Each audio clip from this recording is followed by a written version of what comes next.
Aló. Hola, buenas tardes. Tengo 5 minutos, ¿cierto? Sí. Ok, ya. Bien, mi nombre es Daniel Álvarez Latorre y yo trabajo en el Ministerio del Medio Ambiente, en Recursos Naturales y Biodiversidad, esa es mi división. Y voy a hacer una presentación genérica, como para más bien gatillar una conversación con ustedes sobre la planificación ecológica, de la infraestructura ecológica y las soluciones basadas en la naturaleza, ese es el tema. Así que bien en el centro aquí de lo que están discutiendo esta mañana. Y esto debería avanzar. Ah, ¿sí? ¿No? ¿Cuál apretaste? Ni vi que apretaste. Bien, esa es para que sepan ustedes, la presentación institucional, digamos, la carátula institucional. Entonces, primero, ¿qué es esto de soluciones basadas en la naturaleza? Yo creo que es bueno partir teniendo este concepto claro, porque hablamos de eso en muchos ámbitos, y la verdad para nosotros el concepto es básicamente el que se inspira en la definición de la Unión Internacional para la Conservación de la Naturaleza, y que es también el que hemos recogido y el que hemos promovido nosotros en nuestros instrumentos. Aquí las soluciones basadas en la naturaleza son aquellas, podríamos decir, intervenciones donde se utilizan las propiedades, las funciones de los ecosistemas, las funciones de la naturaleza, para resolver o atender problemáticas de sociedad, que pueden ser de distinta escala y de distinto tipo, pero que tienen como condición el generar beneficios sociales y beneficios para la biodiversidad. O sea, no puede haber una solución basada en la naturaleza, digamos, que conspire contra ella misma. Así que eso es un asunto bien importante. Ahora, estas soluciones basadas en la naturaleza pueden tomar diversas formas, diversos tipos de categorías genéricas, entre ellas la protección, la restauración, la infraestructura también, y eso va al encuentro de este tipo de infraestructura ecológica. Pero también podría ser otro tipo de infraestructuras que son atendidas con una lógica de solución basada en la naturaleza. Por ejemplo, en otros países se ha trabajado en plantas de tratamiento de agua, utilizando soluciones basadas en la naturaleza, pero siempre está esa condición de fondo de beneficio social y de atender a la biodiversidad, que haya también beneficios en la biodiversidad. Y eso supone que uno tiene que observar ciertos criterios para saber que está ahí, que no está derivando hacia otra cosa, porque no cualquier tipo de intervención en la naturaleza es una solución basada en la naturaleza. Y, perdón, la anterior.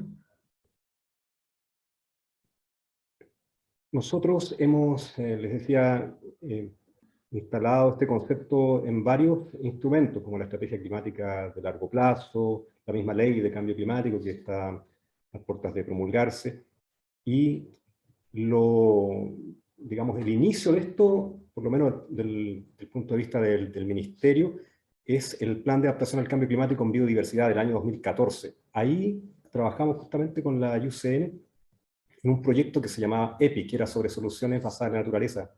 Utilizar o entender cómo los bosques incidían en la amortiguación de las avalanchas. Esto fue en la Reserva Nevados del Quillán. Y de ahí seguimos trabajando, se instaló en la estrategia climática de largo plazo, también lo relacionamos con NDC, con compromisos nacionales determinados, y también con instrumentos como el Plan Nacional de Restauración, e instrumentos como el que va a comentar después Daniel Errázuriz, la Política Nacional de Parques Urbanos. Entonces, el concepto ha ido difundiendo a distintos instrumentos y generalizándose también las aplicaciones. Así que es buen momento tanto de detenerse a qué son estas soluciones basadas en naturaleza y también qué es la infraestructura ecológica, que es el otro concepto.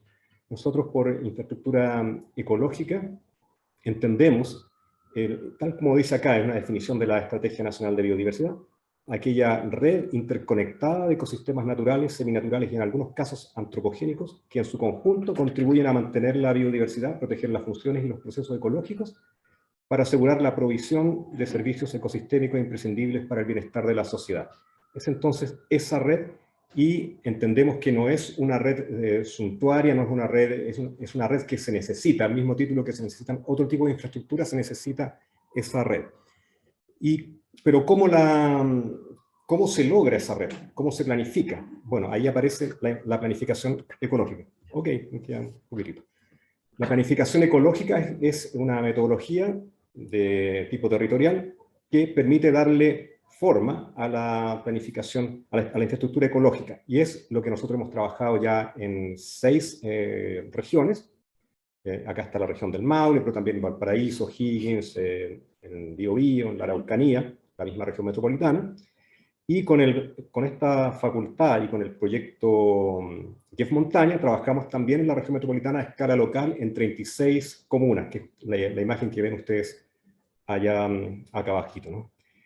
Y el punto que quería señalar yo es que hay una oportunidad de conectar las soluciones basadas en la naturaleza con la infraestructura ecológica, o sea, conectar la implementación con la planificación, y además conectar con otras dimensiones, como el empleo verde, como la equidad social, la equidad socioambiental también. Son una serie de dimensiones que se pueden trabajar y que no solo tienen beneficios ecológicos, sino también económicos. Con esta lámina termino, que son puntos que creo que se pueden discutir acá. Uno, que las soluciones basadas en la naturaleza cobran sentido en el marco de la infraestructura ecológica, porque si no, se empiezan a perder como que se atomizan y dispersan. Permiten conectar la dimensión de planificación e implementación, eso es algo esencial, y la infraestructura ecológica, en el marco de la planificación ecológica, es una bisagra ideal para el encuentro de las lógicas top-down y bottom-up, que digamos que aquí el punto es contener la dispersión de los esfuerzos y favorecer al mismo tiempo el anclaje territorial de las acciones, porque si las acciones están desafectadas de los territorios o de las localidades, entonces estamos en un divorcio de lógicas. La infraestructura ecológica es una construcción multiescala, eso lo podemos hablar después en la conversación. Es importante evitar la deriva en la aplicación de las soluciones basadas en la naturaleza y entender que sin beneficios sociales y sin beneficios en la biodiversidad no hay soluciones basadas en la naturaleza, es otra cosa, pero no es eso. Y también que hay una oportunidad de mainstreaming multisectorial, que lo podemos dejar también para la discusión, con las dimensiones sociales, económicas e incluso sanitarias. Termino ahí, disculpen si pasé un poco, ligeramente mal calibrado. Muchas gracias.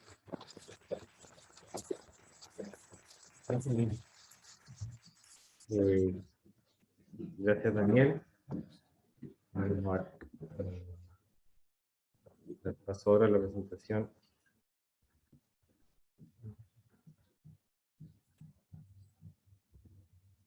de parte del NIMBU a cargo de Daniel Errázuriz. Gracias. Compartiendo. Sí. ¿Qué va a hacer esto? La presentación anterior. ¿Todo bien?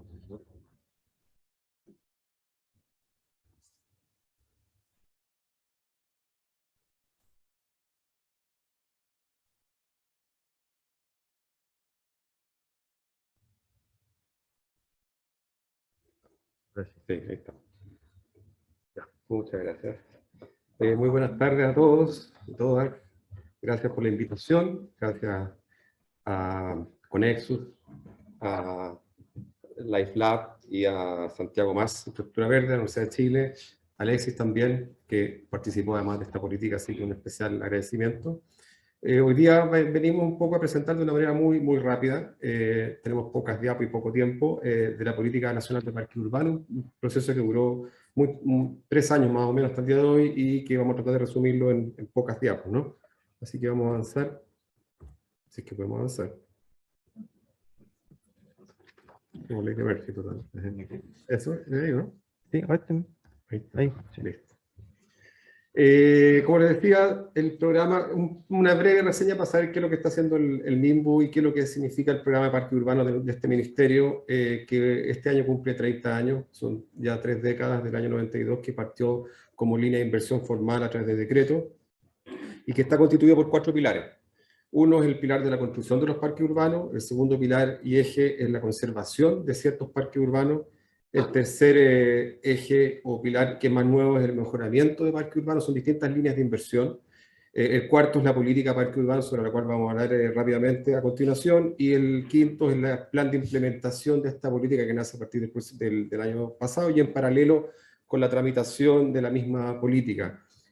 Cifras muy generales, hasta el día de hoy se han construido parques en 92 comunas del país, más del 50% de la población de Chile está atendida por estos parques. Más de 2.000 hectáreas son a nivel urbano, parques urbanos financiados por el Ministerio, que constituyen el 30% del universo de los parques urbanos en total de Chile, que son 540, 550 a la fecha. En fin, son varias cifras que van resumiendo el transcurso de estos 30 años del Ministerio. Y con eso, para la siguiente día, pues básicamente entrar ya en materia de lo que es la política misma de parque urbano, que surgió en el año 2019 como una respuesta, obviamente, a las grandes demandas, desafíos y problemáticas de las ciudades en Chile, que al día de hoy, entre otros datos, tenemos que cerca del 90% de la población del país se está concentrando, obviamente, en áreas urbanas con alta densidad. No solamente eso, sino que además se producen grandes brechas y grandes inigualdades y inequidades territoriales. Tenemos grandes brechas de dotación de áreas verdes dentro de una misma ciudad. Por ejemplo, en Santiago tenemos comunas que llegan a 15 metros cuadrados de área verde por habitante, contra otras comunas en la misma ciudad que tienen 1,8. Entonces, frente a esas problemáticas, asociadas también a temas de seguridad, también asociados obviamente a los beneficios que traen beneficios ecosistémicos de los parques urbanos, también como mitigadores de los cambios, de los impactos del cambio medioambiental.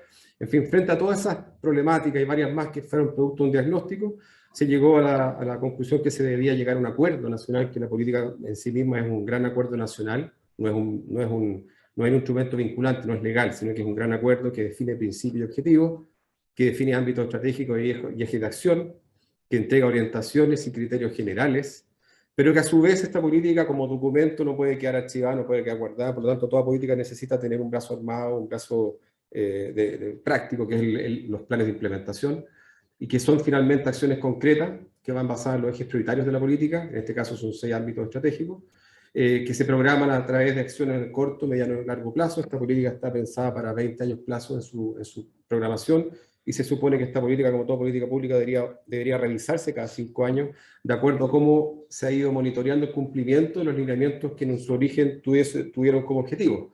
Se supone que la realidad de los países va cambiando, por lo tanto las políticas tienen que ir adecuándose a la realidad y en tal sentido hay un plan de gestión e implementación que tiene que obedecer a estos monitoreos cada 5 años.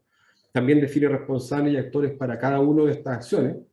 No son solamente acciones que involucran al ministerio, por cierto, sino que también involucran a los gobiernos regionales, sobre todo a los municipios y a todas las carteras que tienen su ámbito de acción en los territorios urbanos.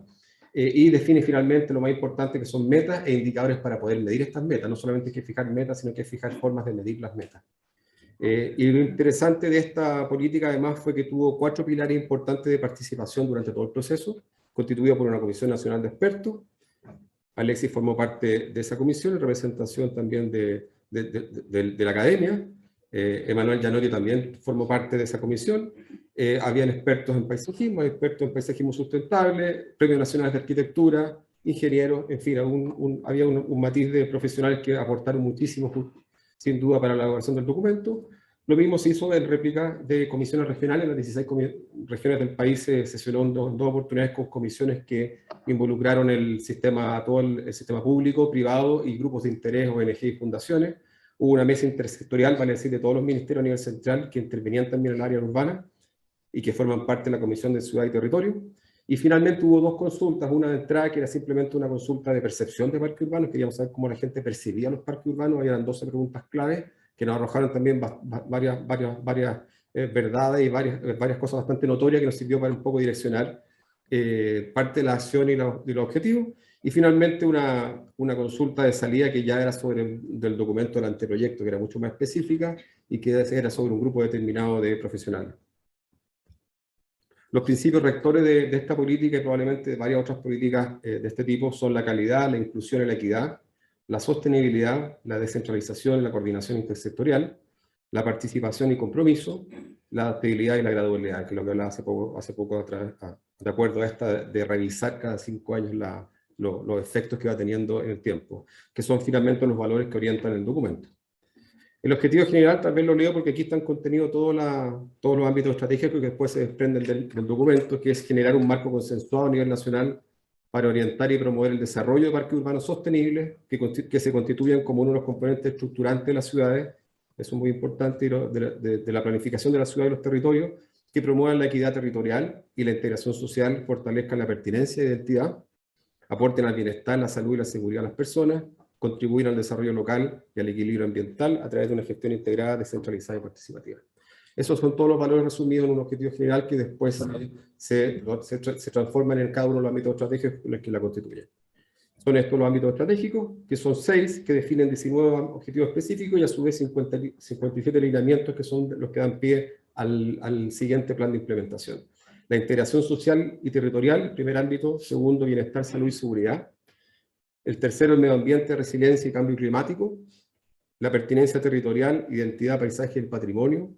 El financiamiento, la generación de valor y el desarrollo local. Y finalmente, y probablemente el más importante, es la gobernanza, la institucionalidad y la participación ciudadana. Nosotros lo pusimos de esta manera porque creemos que es transversal a todos los otros ámbitos. Y solamente detenerse en el ámbito número 3, que es el que da un poco el contacto y el pie para entrar justamente en el ámbito de la infraestructura verde y las soluciones basadas en la naturaleza, en el ámbito que nosotros llamamos medio ambiente, resiliencia y cambio climático, que piensa en parques urbanos que aporten al medio ambiente y la resiliencia de las comunidades, ciudades y territorios, que fomenten la biodiversidad y los servicios ecosistémicos y contribuyan a la reducción del riesgo de desastre y a la adaptación y mitigación del cambio climático. Puse en rojo los dos objetivos que a mi juicio son los que pegan más fuerte y directamente sobre la conversación que estamos teniendo en esta instancia, que son el objetivo de la infraestructura ecológica, que integra los parques urbanos a la red de infraestructura ecológica de las ciudades y territorios, considerando las diversas escalas, morfología, potenciando la conectividad y la complementariedad funcional del sistema natural y ecológico. Y el segundo objetivo es los servicios y beneficios ambientales, reconocer y potenciar los beneficios ambientales, los servicios ecosistémicos y educación ambiental que los parques urbanos entregan a las comunidades, ciudades y territorios. Cada uno de estos, no voy a entrar en detalle, pero tiene sus propios lineamientos que van dando acciones y productos y metas que son los que forman parte, como decía, del plan de implementación. Finalmente, este plan de implementación no es solamente una iniciativa que es sectorial del MIMBU, como lo decía, sino que además interviene con una serie de otras acciones y con otros actores. Dentro de las acciones de corto plazo que se están desarrollando hoy y que son para nosotros las más primordiales, tal vez la primera, son el desarrollo de las estrategias regionales de implementación, que vienen a ser la misma política y su plan de implementación bajado a cada una de las regiones. Nosotros tenemos una política nacional, tenemos un plan de implementación que es una matriz nacional, pero queremos que cada región tenga la autonomía para definir cuáles son sus reales prioridades basadas en los lineamientos. No tienen que tomar todos los lineamientos, pueden tomar los que a ellos realmente les pegan de acuerdo a sus realidades geográficas, climáticas, sociales, económicas y territoriales. Y estamos trabajando con esto desde el año pasado. Nos van a entregar ahora al fin de mayo los informes finales y vamos a tener un informe completo de la estrategia de las 16 regiones de Chile, que va a ser una estrategia que se va a desarrollar en cada región con grupos motores, que están compuestos, aquí lo pusimos, con los gobiernos regionales, los CEREMI del Medio Ambiente y del Ministerio de Vivienda y Urbanismo.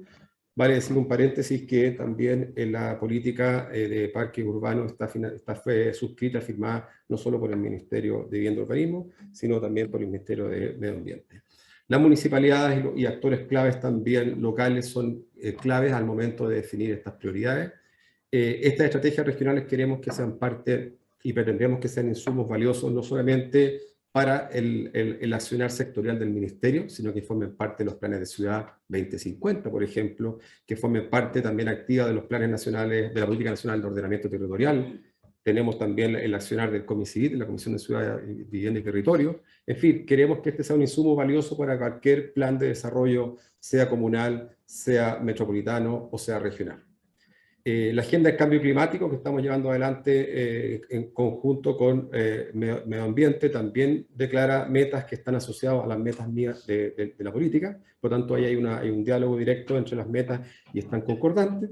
Con el Ministerio de Salud estamos desarrollando 3 iniciativas, que una es el riego de aguas con aguas grises en la macrozona norte de Chile. Estamos en espera, hay una ley de aguas grises que se declaró hace 1 o 2 años atrás, y a partir de esta ley la bajada es un reglamento que hoy día todavía no está promulgado, se está en espera que ese reglamento esté aprobado por la Contraloría General de la República, y ese reglamento nos da la fuerza legal para poder implementar las líneas de inversión. Mientras tanto no se puede hacer, mientras tanto estamos haciéndolo con planes pilotos en la región de Atacama y Antofagasta.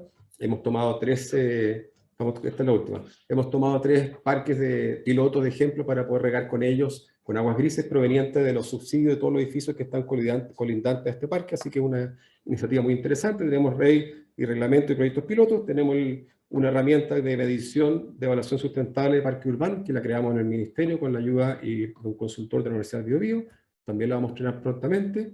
Es muy importante esa herramienta que nos da, un criterio objetivo para poder priorizar inversión a través de la evaluación sustentable de los parques urbanos.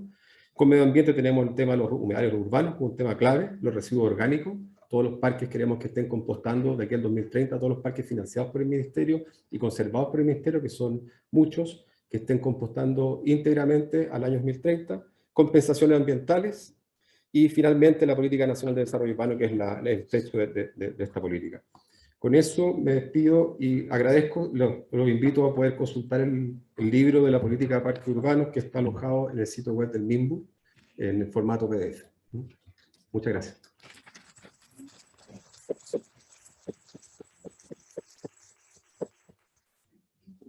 Muchas gracias, Daniel.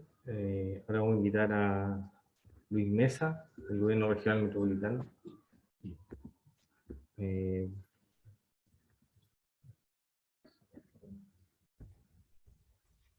Bueno,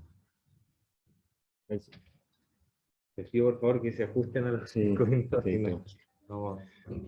Hola, buenas tardes a todas y todos. Me presento, Luis Mesa, soy jefe del Departamento de Planificación Regional del GORE, del Gobierno Regional. Y yo voy a basar primero en un proceso que iniciamos hace un par de semanas, que con la llegada del nuevo gobernador hubieron lineamientos nuevos, nuevas formas y un jefe de visión que nos propuso y nos motivó a ir un poco más allá de lo que tenemos que hacer como en planificación territorial. Y ahí voy a hacer la bajada porque nos vinculamos con este quehacer de las soluciones basadas en la naturaleza, de la infraestructura verde, y en qué estamos, pero de la mirada desde los instrumentos de planificación.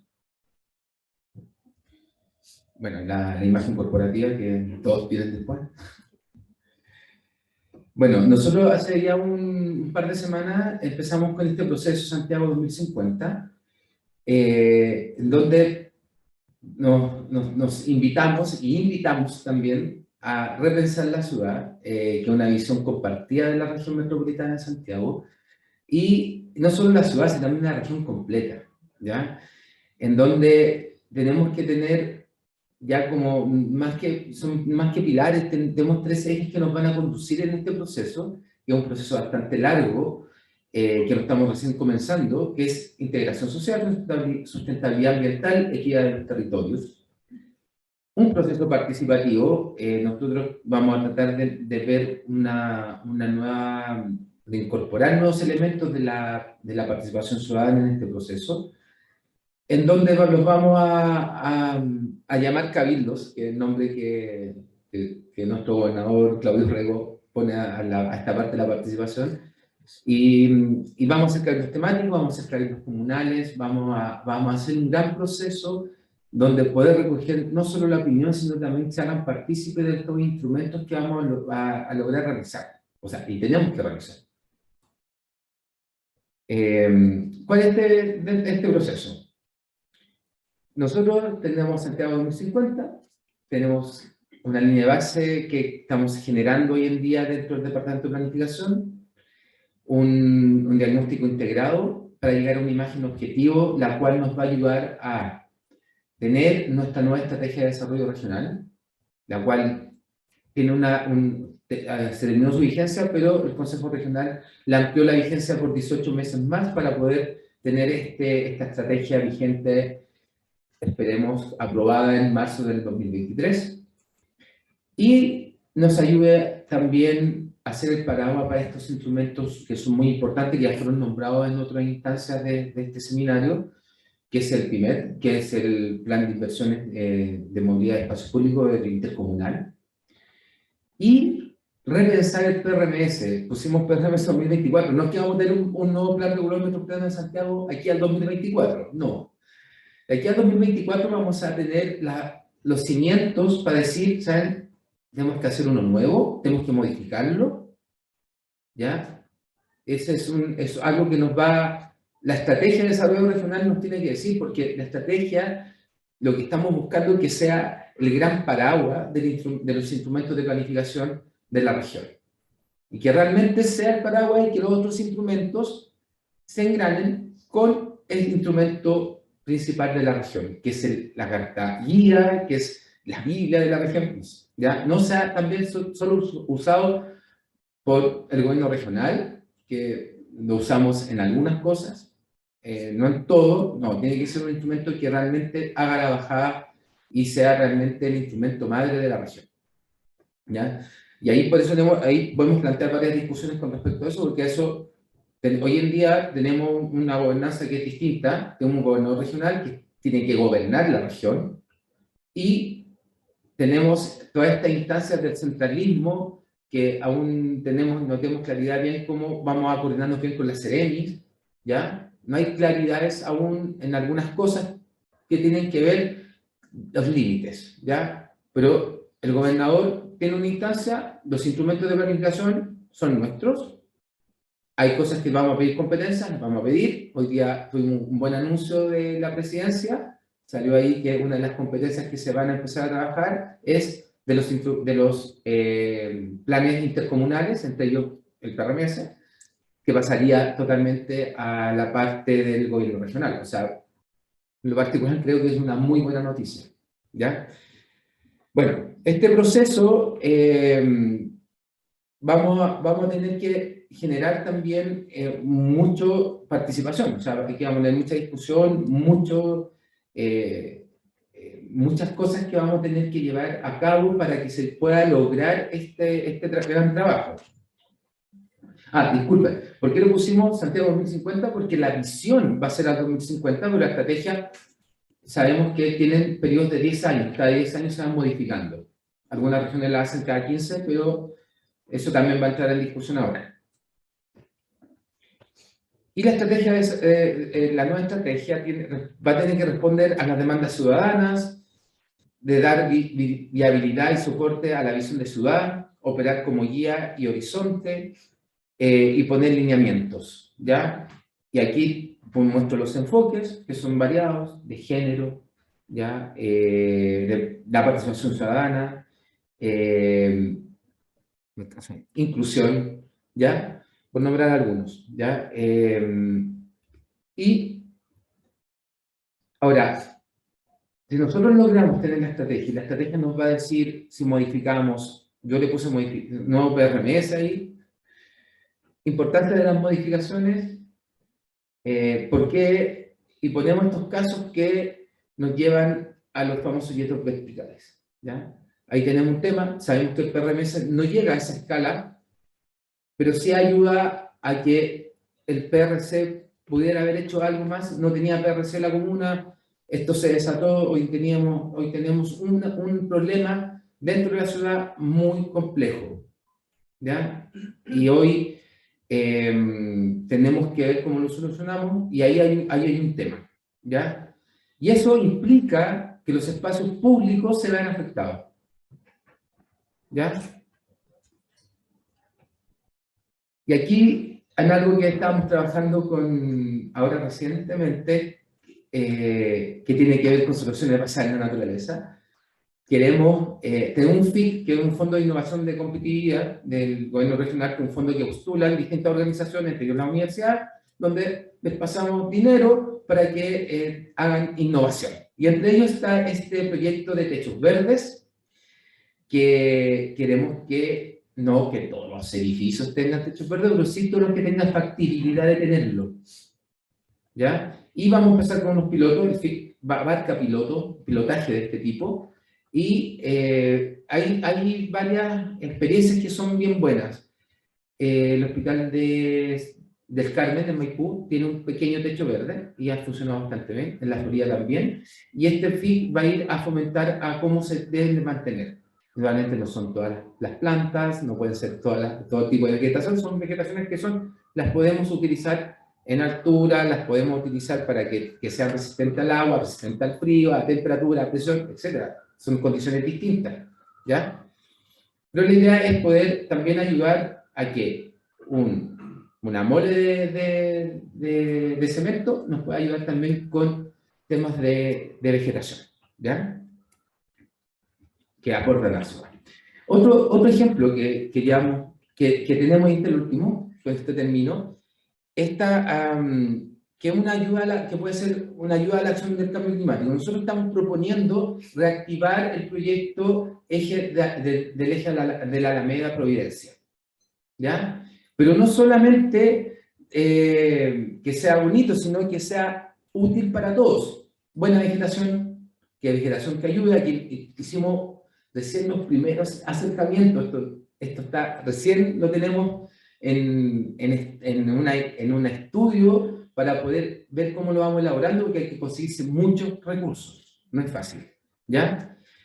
Son alrededor de, creo, 27 kilómetros los que deberíamos de intervenir, ciclovía, pero no solamente ciclovía, con vegetación que ayude también a la ciudad, ¿ya? Ahí pusimos un ejemplo, ahora no sé si pueden ser esos árboles, quizás sean arbustos, ¿ya? Lo discutíamos con el arquitecto que está viendo el tema, me dijo, mira, esta es la primera aproximación, es para decir que vamos a intervenir primero en la Alameda, y que ha sido bien complejo, una buena discusión, y esto tiene que estar expresado desde la estrategia, pasar por el PRMS, el PIMET quizás también debe tenerlo dentro de la cartera, ya porque el PIMET tiene una cartera de proyectos. Entonces, las soluciones basadas en la naturaleza las vemos a escala local, pero tienen que tener una lógica desde el instrumento de planificación.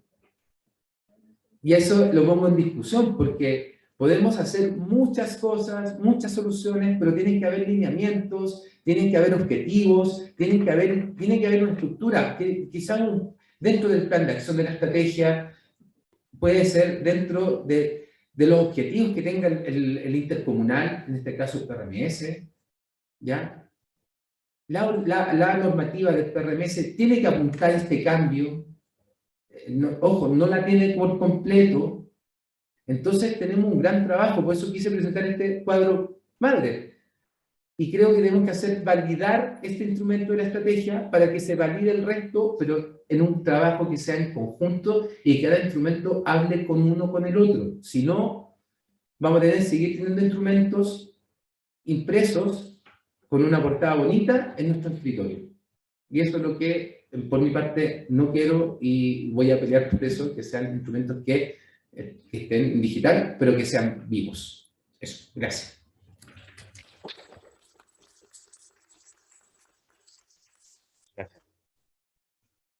Gracias, Luis. Yo creo que ya se están abriendo varias preguntas para el foro, y ahora con María José Olave, que nos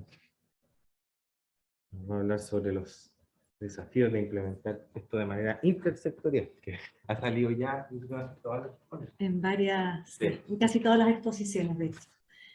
Hola, buenas tardes. Mi nombre es María José Olave, soy arquitecto de la Seremía de Vivienda y Urbanismo, y les voy a tratar de contar cortito qué es lo que hemos estado haciendo desde la intersectorialidad, desde el año 2018 hasta el año 2021.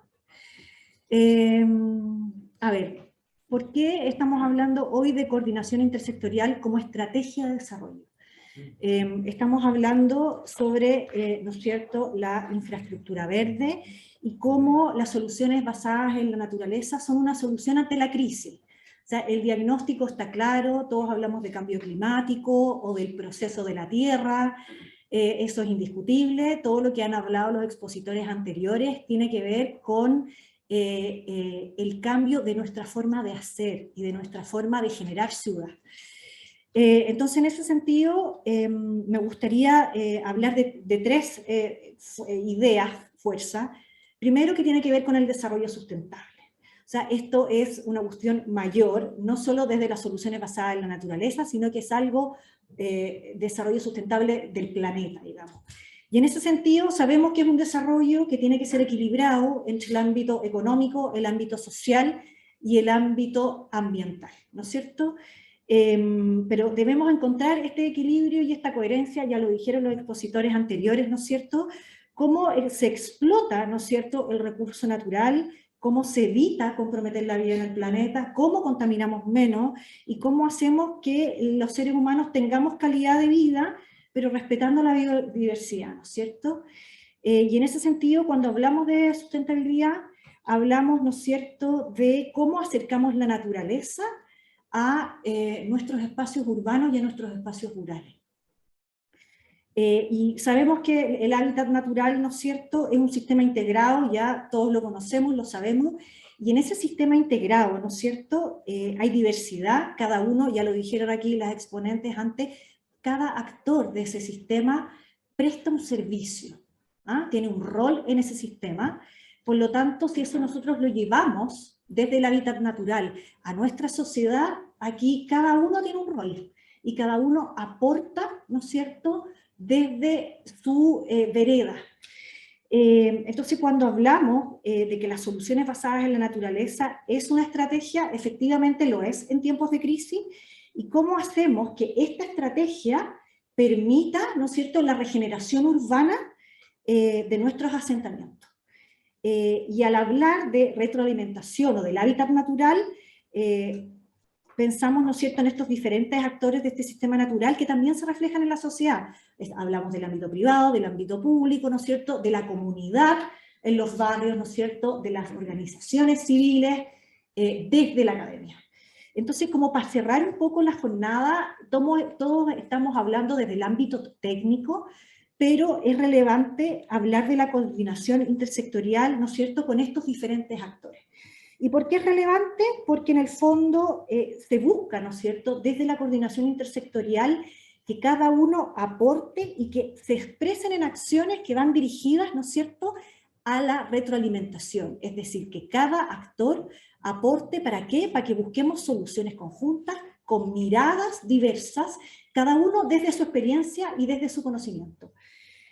Por lo tanto, es necesario generar espacios adecuados para esa conversación como este seminario, ¿verdad?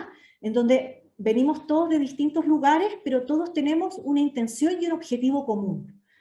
Y en ese sentido es necesario, ¿no es cierto?, que estos espacios en donde se comparte información y donde alguien dijo anteriormente que era necesario sociabilizar, ¿no es cierto?, sociabilizar desde los liderazgos, desde el conocimiento, desde los recursos, desde líneas estratégicas de implementación, de oportunidades, de experiencias anteriores. Entonces, cuando hablamos de espacios de compartir, les quiero presentar cortito qué fue lo que hicimos desde el MIMBU. Yo trabajo en la Secretaría, y es relevante cuando hablamos de desarrollo sustentable decir, ok, desarrollo sustentable, pero las ciudades se construyen, y somos muchos los actores que estamos construyendo ciudad o deconstruyendo ciudad de manera permanente. Entonces, desde el Ministerio de Vivienda, se logró el año 2012 tener un convenio marco de colaboración desde la mesa interministerial, y se firma un convenio entre los ministerios de Energía, MOP, Medio Ambiente y Vivienda y Urbanismo. Y se empezó a trabajar en esta Estrategia Nacional de Construcción Sustentable, como la definíamos a nivel país. El año 2013 se define este documento, y ahí ya hablaron, ¿no es cierto?, de la política de desarrollo urbano y todos los otros documentos existentes, y cómo este trabajo el año 2018 se ve reflejado en las regiones. Entonces, el año 2018 se integra el Ministerio de de Economía, se integra el Ministerio de Desarrollo Social y se crean las comisiones regionales de construcción sustentable, que es de lo que vengo a hablar yo. ¿En foco a qué? A este plan nacional, ¿no es cierto?, de construcción sustentable con miras al año 2050, desde el GORE ya lo mencionaron un poco a nivel regional. ¿Y con qué foco, no es cierto? ¿Cómo trabajamos, no es cierto?, la huella de carbono, cómo trabajamos la economía circular, cómo se trabaja en infraestructura verde a nivel país, y esto tiene que tomarse, ¿no es cierto?, desde el trabajo práctico de las regiones, ya dijeron acá, desde el mismo, ¿no es cierto?, cómo desde la realidad regional podemos hacer un diagnóstico, levantar las brechas, y desde cada secretaría que compone esta Comisión Regional de Construcción Sustentable, ir levantando la necesidad regional. Entonces, el año 2018 se crea esta comisión en la región metropolitana. Al día de hoy son 10 instituciones. Partió la Seremi de Energía, la Seremi Medio Ambiente, la Seremi de Obras Públicas, la Seremi Salud y la Seremi Minbu. El año 2019 invitamos a participar a Desarrollo Social y Corfo. El año 2020 invitamos al GORE, ¿no es cierto? Y el año 2021 se incorporó la Seremi de Transporte, que tiene mucho que decir porque la movilidad en la región es de alta complejidad. ¿Y cuál es el foco de esta comisión regional? El foco, por supuesto, es construir una hoja de ruta regional con miras al año 2050, velar, por supuesto, por la realidad regional en consonancia con la Estrategia Nacional de Construcción Sustentable, que es del año 2013, pero al día de hoy se está actualizando, y ojalá incorporar no solo al ámbito público, sino también a la academia, al sector privado, a las organizaciones civiles. Y cortito, les voy a mostrar la hoja de ruta que se trabajó entre los años 2018 y 2021, por supuesto tomando la Estrategia Nacional de Construcción Sustentable, que tiene ejes estratégicos como la educación, el hábitat del bienestar, la innovación y la competitividad y la gobernanza. Se desarrollaron distintos ámbitos de trabajo, como la eficiencia energética, la gestión del agua, la economía circular y residuos, huella de carbono, y se incorporó también la infraestructura verde. Definió objetivos específicos regionales, líneas de acción y productos y actividades. Las sesiones se hacían mensualmente o cada 15 días, y se fue generando esto entre el año 2018 y 2021. Las hojas de ruta, por supuesto, se van modificando, se van ajustando y se van perfeccionando en la medida que hay más información desde la tecnología, desde la información, desde la academia, desde la empresa privada. Por lo tanto, va modificándose y ajustándose año a año. Y lo que me interesa explicarles acá es un poco cuál es la relevancia de la coordinación intersectorial. Porque finalmente para nosotros, como Seremi de Vivienda, en trabajo con las otras secretarías y los otros integrantes que ya comentamos, lo primero fue conformar esta comisión regional para saber, en el fondo, qué estaban haciendo las otras instituciones públicas, qué estaban haciendo las fundaciones, las empresas privadas, las ONG, la academia, las organizaciones civiles, con miras, ¿no es cierto?, a un proceso de desarrollo sustentable en la región, establecer, por supuesto, las prioridades regionales, empezar a ver cómo se ejecutaban proyectos pilotos en relación a distintas soluciones con conceptos de sustentabilidad, generar capacitación no solo a profesionales del ámbito público, sino también empezar a generar lazos con la academia. Ahí estuvimos conversando con Conexus, con la Universidad de Chile, con Alexis, a ver en qué estaban y cómo podíamos retroalimentarnos para poder ir generando estos vínculos, no solo de entrega de información, sino de generar objetivos comunes y sinergias dentro de lo que todos estábamos desarrollando en sus diferentes instituciones. ¿Ya? Junto con eso, entre el año 2018 y 2021 se generó mucha difusión, lo que es bueno porque aquí muchos dijeron el tema de la sustentabilidad y de las soluciones basadas en la naturaleza se conoce poco y es necesario hacer difusión y socializar la información y los aprendizajes. Yo creo que este seminario es parte, ¿no es cierto?, de lo necesario de generar, ¿no es cierto?, esta difusión a diferentes escalas. Y respecto de la coordinación internacional, estuvimos trabajando, bueno, me quedé con una cosa pendiente, que cuando empezamos la conversación en mayo del 2020 con Alexis, nosotros decíamos, bueno, cómo desde la Secretaría y desde la región podemos incorporar nuestros profesionales al conocimiento que tiene la Universidad de Chile. Y ahí fue la conversación y dijimos, ok, incorporemos al programa Quiero mi barrio a los profesionales que están trabajando en el territorio y a los profesionales del Serviu para que vayan, ¿no es cierto?, empezando a conocer estas distintas experiencias y ver cómo lo llevamos al territorio a través de esos programas. Bueno, estuvimos también en conversaciones en varias jornadas de difusión que se hacían en el año con la Green Building Council, con C40, que es una red internacional de ciudades que trabajan contra el cambio climático, etcétera. Y ahí lo que quiero destacar de la coordinación internacional es que con C40 logramos tener una asesoría técnica para incrementar, ¿no es cierto?, aumentar el estándar de eficiencia energética en nuevas viviendas sociales en la región, esto a través de el programa de integración social y territorial, el DS19, en donde se genera nueva vivienda social, pero con un estándar mayor de eficiencia energética.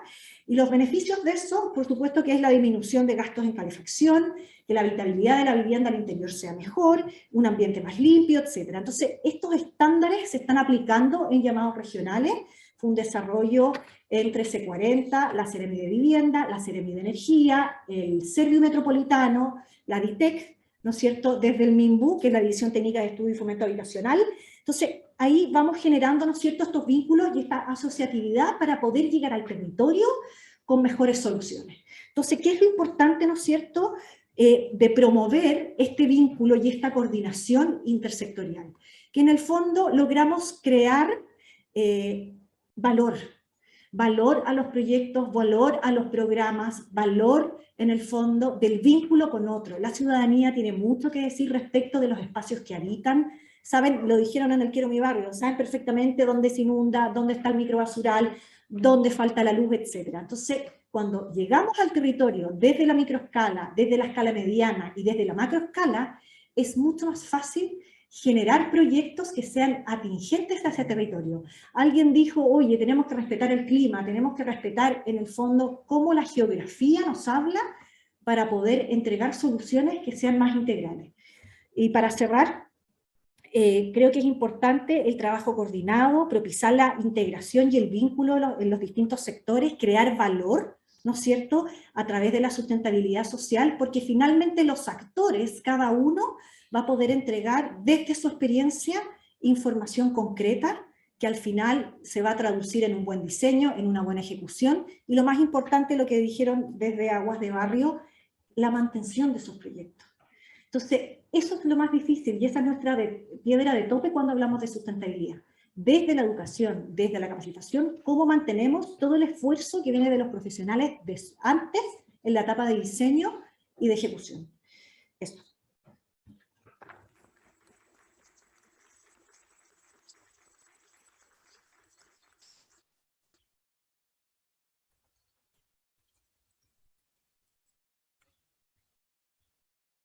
Bueno, muchas gracias a María José, a todos los expositores. Ahora vamos a ir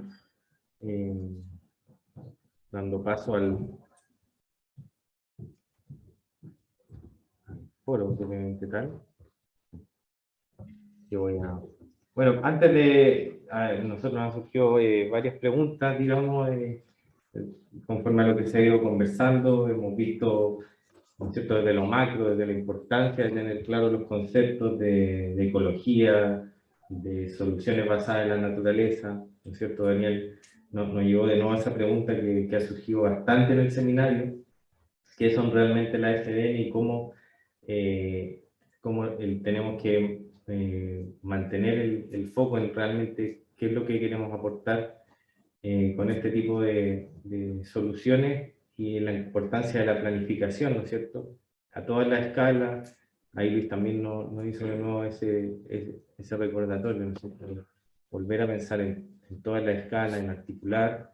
Daniel con el BIMBU, una política concreta, cómo se empiezan a articular estas cosas en una política que necesita de acciones concretas también, cómo se van articulando las distintas visiones a través de ello. Y María José un poco intento responder esta pregunta de la intersectorialidad y cómo todos pueden empezar realmente a conversar, y toca un poco quizás con lo que trata de hacer este seminario y con eso. Primero me gustaría abrir la palabra al público, si es que alguien tiene alguna pregunta que hacer para que pueda contestar la mesa. No sé si hay algún voluntario. Están todos cansados, ya está hora. Hablamos mucho. Lo dejamos agotado. Algún valiente. Por ahí. Sí, me llama la atención en una de las presentaciones que se muestra en CORE, cómo se trabaja el tema de esta se está generando, pero finalmente recae, por ejemplo, de hablar de la participación, los cabildos, etc. En una aplicación, por ejemplo, el de Alameda, que es como que a primera vista se aleja mucho de lo que uno podría pensar, una barrial pequeña y que tiene que ver con cabildos. O sea, yo creo que en un cabildo muy pocas personas van a decir que les importa arreglar la parte delantera en Chile en la red. Entonces, encuentro que hay como una especie de complexión y me gustaría preguntar cómo podemos solucionar eso. Pero he visto en hartas como exposiciones en general, que se genera esa desconexión entre lo que se hace y lo que habla entre concebida y Sí, más cerca. No, tengo tu consulta. Lo que falta ahí en la presentación también por tiempo es que son procesos distintos. ¿Ya? Y entender qué es el quehacer del GORE, por ahí lo había notado. Ahí, el quehacer del GORE viene desde una visión de la región y también detonar proyectos que ayuden a la intercomuna. Por eso detonamos ahí. O sea, tenemos un instrumento madre que es la estrategia, que eso tiene una participación, que eso tiene un cabildo, que eso, para poder construir ese instrumento yo necesito esa participación. ¿Ya? Y después tengo que hacer las bajadas, porque la estrategia me va a dar un plan de acción, me va a decir, tienes que hacer políticas, tienes que hacer esto, tienes que hacer proyectos detonantes en la región. Nosotros nos adelantamos porque son 4 años de gobierno de este gobernador y después vienen 4 años de otro gobernador quizás. Entonces, tiene 4 años para dejar sentados cimientos desde lo macro a lo local. ¿Ya? Entonces, reactivó un proyecto que lo tenía pensado él cuando era intendente.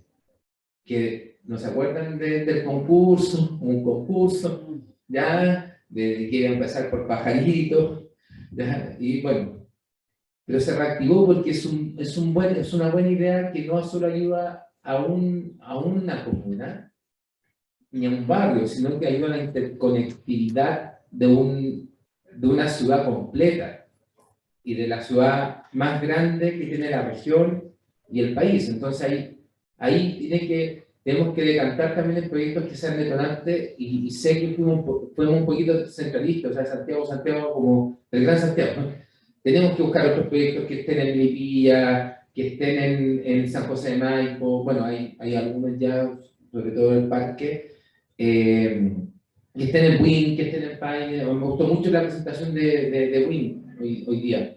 Creo que es también la idea, esa es la idea también a nivel, tenemos que articular, y eso lo hace este instrumento madre, y ahí está compuesta esta participación, ¿ya? Esa participación está compuesta ahí, y después decantaremos cómo vamos a tener que también hacer participación en el eje Alameda, que es otro tema. Como a modo de espectador incluso, o de participante, que también tiene responsabilidad, que reconoce claro, uno dice, justamente lo que dices tú, como tal, que parece que el intendente lo tiene, desde que el intendente lo tiene, y no lo va a soltar. Y parece que en verdad la ciudad está diciendo otras cosas. Está Renca, está el mismo Sajón de la Guada, incluso a nivel comunicacional, un poco lo que sí. Como centralismo, sí. Hay un sesgo, pero sí te puedo decir que en el gobierno regional tenemos proyectos que nos estamos dedicando más a la intercomuna. ¿Ya? Estamos cambiando el giro, porque antes estábamos haciendo mucha bajada local, hoy en día estamos tratando de financiar y buscar cosas que sean más detonantes a nivel intercomunal y que sean importantes para la región.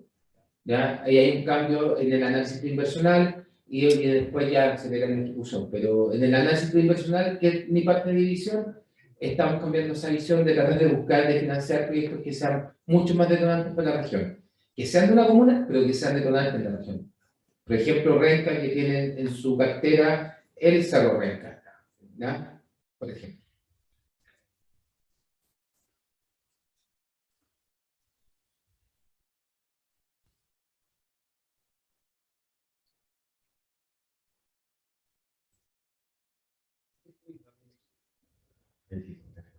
No sé si alguien más del público tiene otra inquietud. Tengo una pregunta, tengo una pregunta. Buenas tardes. Mira, yo había tenido experiencia antes trabajando en proyectos que tenían que ver con reducción del riesgo de desastres y había conocido un poco de la política nacional de reducción de riesgos de desastres. Y me queda un poco la duda como respecto al tema de parque urbano y de soluciones basadas en la naturaleza.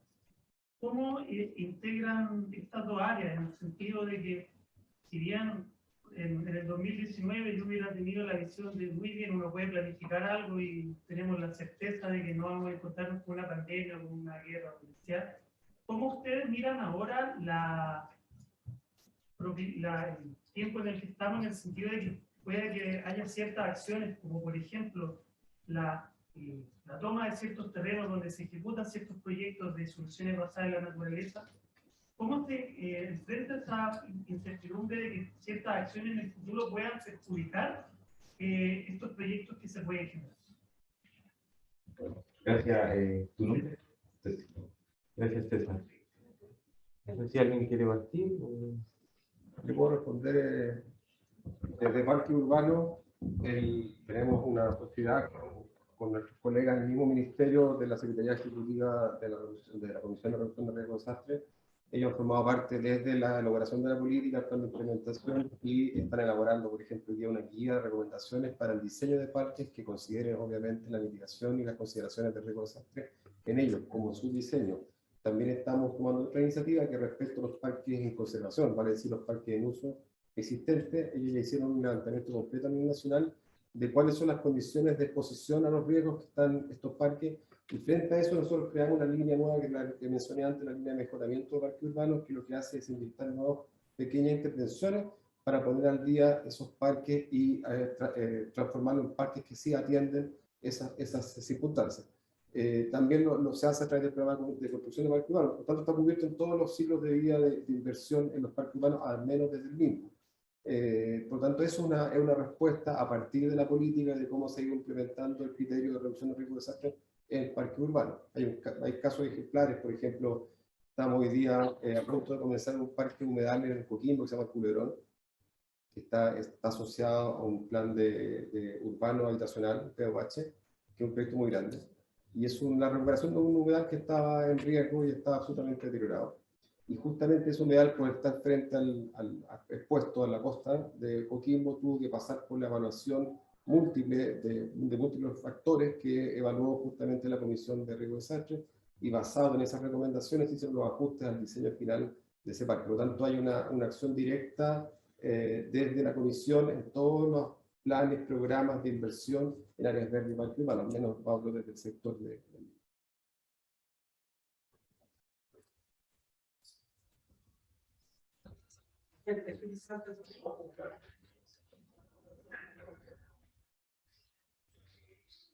lo que dice Daniel, refiriendo de nuevo al concepto de soluciones basadas en la naturaleza, porque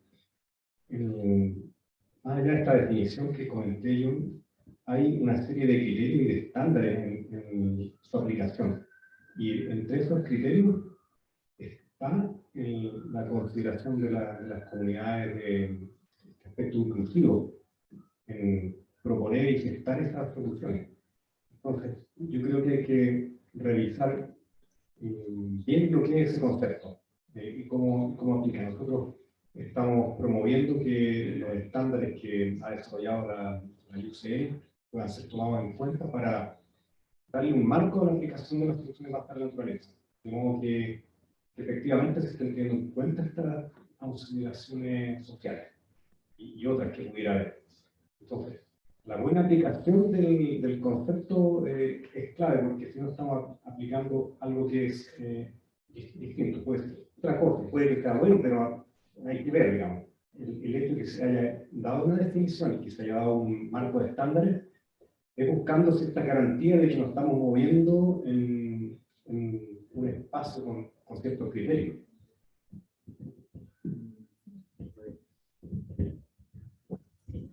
Sí, bueno, a escala regional, desde la Secretaría, y vinculando un poco al tema de la coordinación intersectorial, desde el Departamento de Desarrollo Urbano e Infraestructura de la Seremi, se está trabajando en la región metropolitana de manera coordinada con Senejomín y se está levantando y georreferenciando todas las zonas de riesgo de la región metropolitana. Entiendo que ya hay un visor que ya está implementado y que se está semanalmente actualizando con información que llega de otros sectores en el fondo de la Secretaría para poder empezar a generar implementaciones en torno también a este tema.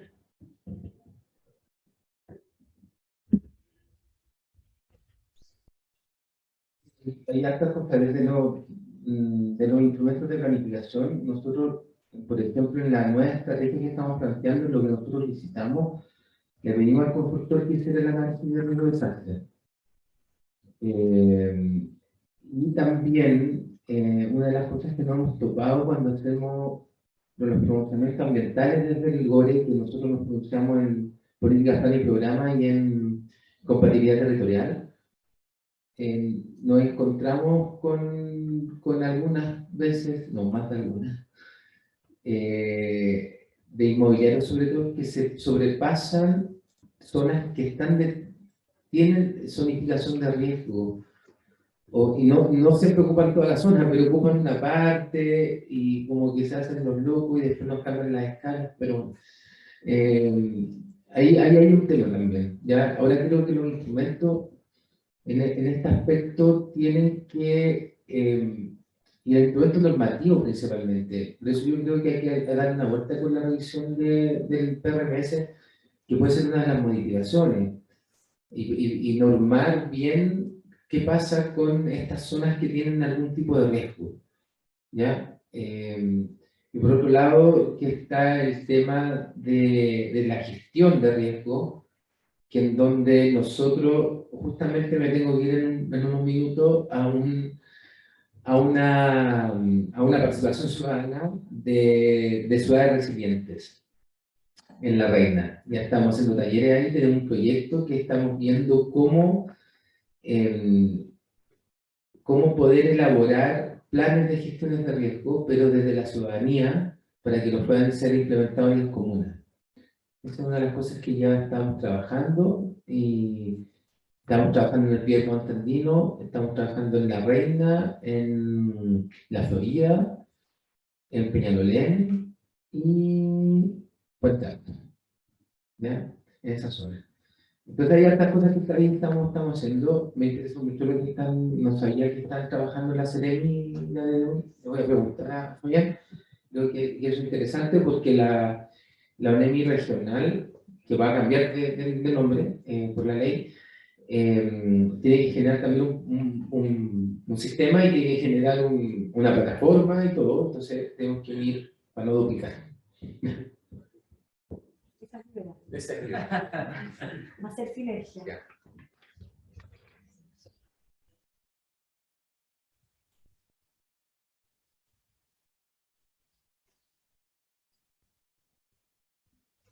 Bien. Gracias por la pregunta. Nosotros tenemos también una pregunta para todo el panel, ¿ya? Se ha repetido mucho el tema de trabajar intersectorialmente, y aparecen al mismo tiempo también muchas barreras, ¿no es cierto? Entonces, lo primero es preguntar un poco cuáles creen que son las principales barreras hoy o que han tenido para poder tener este trabajo más intersectorial. Y por otro lado, cómo, o sea, recién lo veíamos, ¿no es cierto? Dice, ahora me entero de que esta cosa que puede ser. Bueno, esta distancia, la idea es que... sí. ¿Y cómo ven ustedes ahora con las nuevas políticas, por ejemplo, de política nacional de parque urbano? Vamos a tener la política, en vigencia la política nacional de ordenamiento territorial. ¿Cómo ven ustedes el escenario? Esas barreras se van a presentar, se deberían quizás empezar a generar otro tipo de sinergia, va a ordenar, va a articular. ¿Cómo ven ustedes el escenario? Parto ahora en el orden inverso, María José. Gracias. A ver, yo soy bastante positiva en el sentido de que desde la coordinación intersectorial se puede lograr grandes cosas, yo ya lo dije, y me parece que la administración del Estado tiene, ¿no es cierto?, esta como lamentable y difícil manera de moverse, ¿no? Desde el gobierno nacional, cómo conversa el gobierno regional, y el gobierno regional, cómo conversa con el gobierno local. Es una complejidad grande. En la región metropolitana tenemos 52 comunas, pero sí soy positiva en qué sentido, que como decía Luis, yo creo que ya ahora en la región, con un gobernador que tiene ciertas atribuciones, va a ser más fácil, ¿no es cierto?, esa coordinación, ¿no? O sea, cómo las distintas secretarías y las distintas instituciones públicas se vinculan con el gobierno regional para encontrar soluciones objetivas a este plan que está diseñando el gobierno. Y creo que ahí va mucho la voluntad política, creo que también va la voluntad de los profesionales que están en la institución. Y lo pongo desde la perspectiva de la COREX, ¿no? Los profesionales que trabajaron ahí y siguen trabajando de las distintas instituciones, había mucha voluntad al diálogo, a generar productos asociados y a implementar esos productos. Entonces creo que la ciudadanía nos exige vincularnos con otros, respuestas rápidas, y creo que con la elección del gobernador, en el caso de la región, debiera empezar a generar esa sinergia desde el gobierno regional con todas las instituciones públicas que trabajamos para la región. Yo creo que por ahí hay una salida. Yo voy a tener que hablar así. Sí, estoy de acuerdo. Quería simplemente agregar el tema de las agendas cortas y largas. Yo creo que estamos trabajando mucho con la agenda corta. En general estamos cubriendo diseños generalmente. No tenemos tiempo para levantar la cabeza y mirar un poco más allá. Yo creo que a todos nos pasa lo mismo, que el día a día nos come esa agenda larga, que es la que nosotros tratamos de impulsar. Las políticas públicas son un camino para lograr establecer las agendas largas, planes y programas también. Estoy seguro que todo lo que estamos haciendo nosotros es igualmente potente, válido y súper bien sustentado y robusto. Muchas veces estamos haciendo cosas que nos enteramos que son muy similares, estamos compartiendo metas y agendas, y no nos damos cuenta porque no tenemos las instancias para poder compartir las instancias necesarias. A veces las tenemos como el todo, mi juicio, para poder compartir justamente respecto a esas metas y poder ir consolidando. Entonces yo creo que el tema de la agenda corta, el tema del día a día, en la administración pública, estamos hablando de gobiernos de 4 años, es un sentido perverso. Tenemos 4 años que nunca son 4, sino son 3, porque el primer año viene de acarrear la inversión que viene de lo que va del gobierno anterior, el último año un año de campaña. Entonces es bien fregado el tema. Y yo creo que ahí es donde hay que valorizar en las instancias de políticas públicas, vuelvo a insistir, en las instancias, por ejemplo, como el Comicivil. Espero que el Comicivil, que va a ser una muy buena idea, logre relevarse como lo era, que era poder juntar a todos los sectores que intervienen en el quehacer urbano para poder tomar grandes decisiones que tienen que ver con este largo plazo. Así que yo creo que se abre la expectativa de que el Comicivil vuelva a reflotar, que estuvo un poquito de capa caída. El mismo es encargado de liderar como secretario ejecutivo del Comicivil, y esperamos que así sea. La persona que está a cargo ahora trabajó con nosotros en la política y es una persona muy capaz, por tanto tengo grandes expectativas que eso ocurra y que por lo tanto se pueda revertir este tema de la coordinación intersectorial.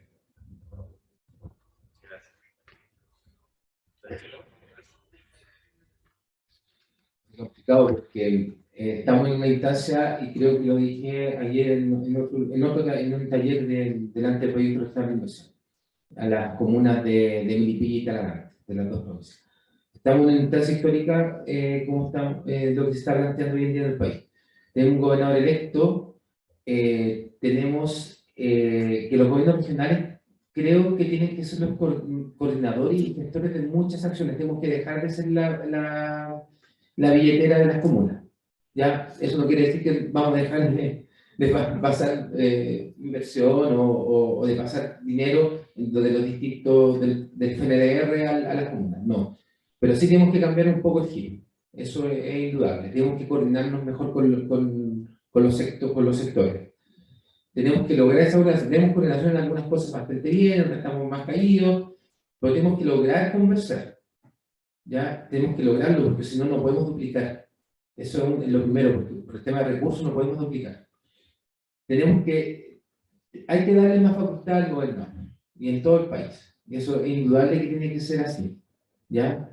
No podemos estar en una situación de que tiene algunas, pero otras no.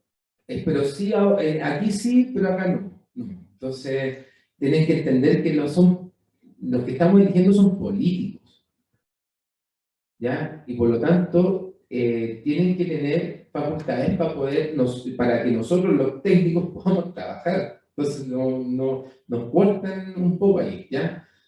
Pero ahí hay un tema. Y lo otro, que yo le tengo harta esperanza al tema de áreas metropolitanas.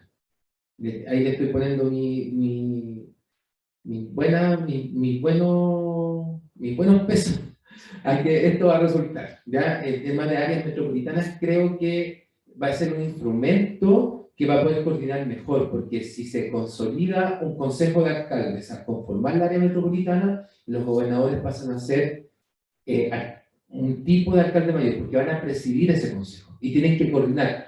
La complejidad la tenemos acá, en esta región, porque tenemos van a ser 40 y algo comunas en la área metropolitana, no son todas, ¿ya?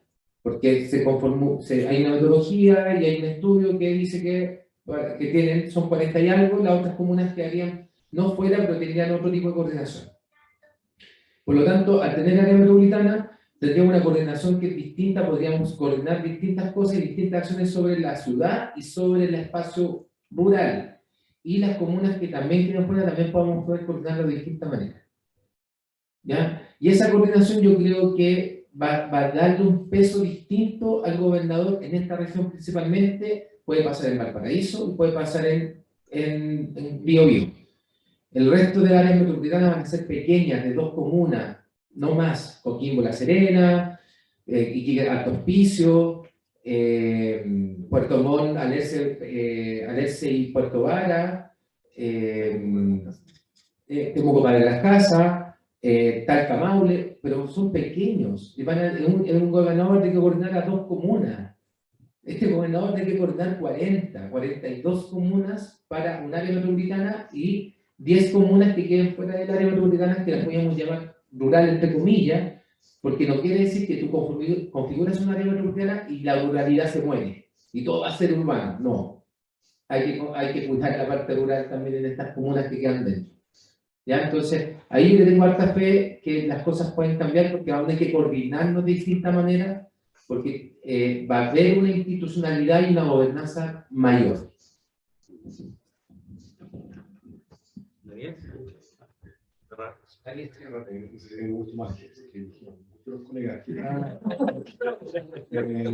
Quizás, a ver si puedo llegar, pero me quedo con el tema de la planificación de arriba hacia abajo, y yo pienso también que hay soluciones que surgen de abajo hacia arriba, entonces, y que proliferan también a veces de manera bastante espontánea.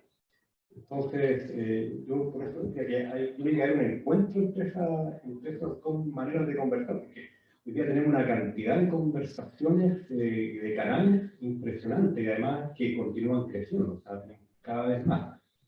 Entonces, a mí me parece súper bien que haya un ordenamiento de las conversaciones, creo que es súper necesario. Y bienvenido a esta estrategia de desarrollo personal, que puede ayudar a ordenar. Pero también hay esto que está surgiendo de abajo hacia arriba y tiene también su propia fuerza. Entonces, ¿cómo interactúan? Y no necesariamente, o sea, es algo que puede ser muy positivo, si se canaliza bien, puede ser muy ejemplificador, puede ser demostrativo hacia otros sectores. Entonces, yo creo que eso también hay que darle una lectura en positivo. Ahí me quedo para no alargar más. Muchas gracias.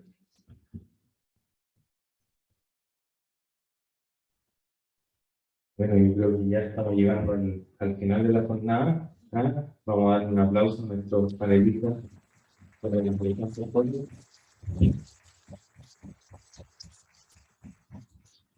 Les agradecemos a todos la asistencia y quedamos contacto por las redes sociales. Vamos a estar subiendo, esperamos, todo el seminario para quienes no pudieron asistir. Vamos a compartir los videos, los links de la plataforma que lanzamos y espero que nos vayamos todos con un poco más de esperanza, ¿no es cierto?, de este escenario que va a ser un poco más colaborativo y quizás en un futuro seminario que esperamos seguir organizando, tener quizás esa mirada, quizás vamos a tener un foro más diverso y más donde podamos juntar estas cosas bottom-up, ¿no es cierto?, y no ya tan top-down. Así que estén atentos a las redes, nos estamos comunicando y muchas gracias a todos por venir.